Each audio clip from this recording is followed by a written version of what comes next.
Hello dear students,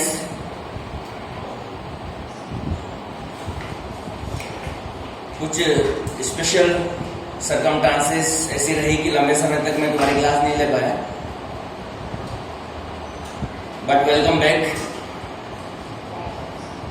उसी chapter 9 के बारे में हम डिस्कशन कर रहे थे, एंजाइम के बारे में, और एंजाइम के बारे में बहुत सारी जानकारियां मैं दे चुका था आप लोगों को। नेक्स्ट टॉपिक आज हम स्टार्ट करने वाले थे, नोमेनक्लेचर ऑफ एंजाइम। जो एंजाइम होते हैं, इतने सारे एंजाइम मैंने बताया आपको, billions of enzyme are present in our body on the basis of their reactions. Different type के एंजाइम जो होते हैं, अलग अलग टाइप के एंजाइम अलग अलग तरह से फंक्शनिंग करते हैं, अलग अलग तरह से काम करते हैं। देखिए चैप्टर नंबर 9 अपन यहाँ पढ़ेंगे, nomenclature of enzyme first topic. देखिए नोमेनक्लेचर का जो काम स्टार्टिंग में किया गया वो उसकी एक्टिविटी के हिसाब से किया गया, और एक्टिविटी के हिसाब से जैसे उसकी नेचर थी उसके पीछे ASE वर्ड लगा दिया गया है। डुलेक्स साइंटिस्ट है, उन्होंने जो है सबसे पहले इनका नोमेनक्लेचर शुरू किया और उसके पीछे ASE वर्ड लगाना शुरू कर दिया कई एंजाइम्स के। जो इस वजह से कई तरह के जो एंजाइम है उनके नेम इसी तरह से, जैसे जाइमेज एंजाइम, अमाइलेज एंजाइम।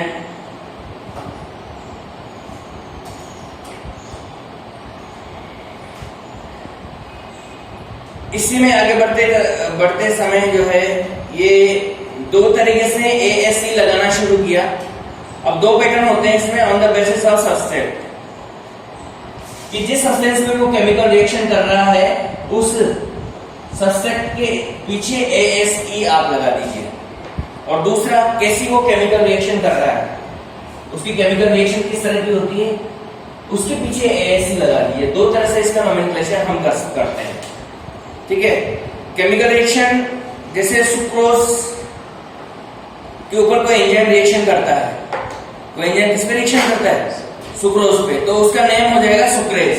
क्या हो जाएगा, ASE, सुक्रोज से सुक्रेज हो जाएगा।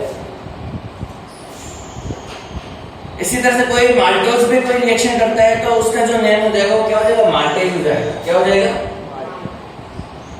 माल्टेज। तो इस तरह से सुक्रेज, माल्टेज ये इसके अंदर आता है। इसी तरह से अपन सेकंड बात कर रहे हैं, on the basis of reaction.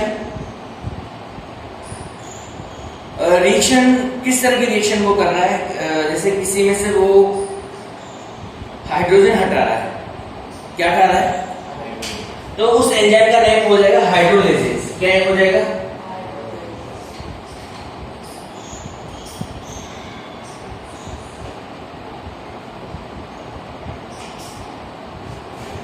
कोई एंजाइम उसमें CO2 जोड़ रहा है तो उसका जो है नेम हो जाएगा, क्या हो जाएगा, कार्बोक्सिलेज। क्या हो जाएगा, कार्बोक्सिलेज।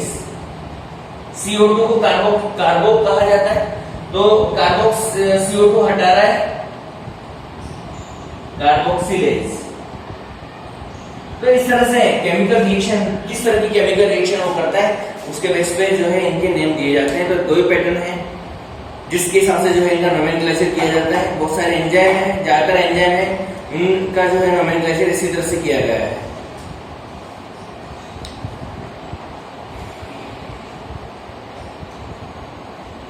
अब इसके बाद में, ये तो नोमेनक्लेचर हो गया, इसके बाद में हम बात करते हैं classification of enzyme. Next topic,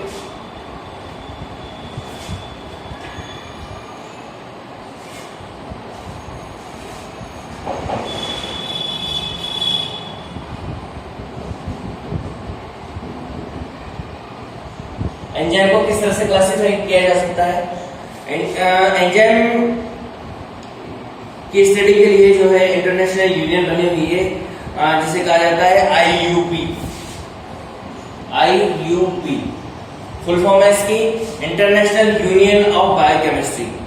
international union of biochemistry, chemistry की अलग यूनियन है और बायोकेमिस्ट्री की एक अलग यूनियन है। क्यों, क्योंकि हम ऑर्गेनिज्म में जो है केमिकल से बने हुए होते हैं, और वो बहुत सारे केमिकल जो होते हैं वो हमारी बॉडी के अंदर होते हैं, तो उन सब केमिकल को हम बायोकेमिकल के नेम से जानते हैं। तो IUP जो है एंजाइम्स के नोमेनक्लेचर जो है वो को जो है कंट्रोल करती है और उनको डिफरेंट इसके रिकमेंडेशन आईयूबी ने अलग अलग रिकमेंडेशन दिए और रिकमेंडेशन के बेस पे जो है पूरे एंजाइम्स को 6 क्लासेस में डिवाइड किया गया है। आईयूबी ने 6 क्लास में डिवाइड किया। कितने में डिवाइड किया? 6 क्लासेस में इनको डिवाइड किया। अब 6 क्लास में हम बात करते हैं। इसमें सबसे first oxido reductase class number 1, oxido reductase, oxido और रिडक्टेज यानी ऑक्सीडेशन एंड रिडक्शन। ऐसे एंजाइम जो ऑक्सीडेशन और रिडक्शन करने का काम करते हैं उनको हम ऑक्सीडो रिडक्टेज के नाम से जानते हैं। इसके अंदर आते हैं साइटोक्रोम ऑक्सीडेशन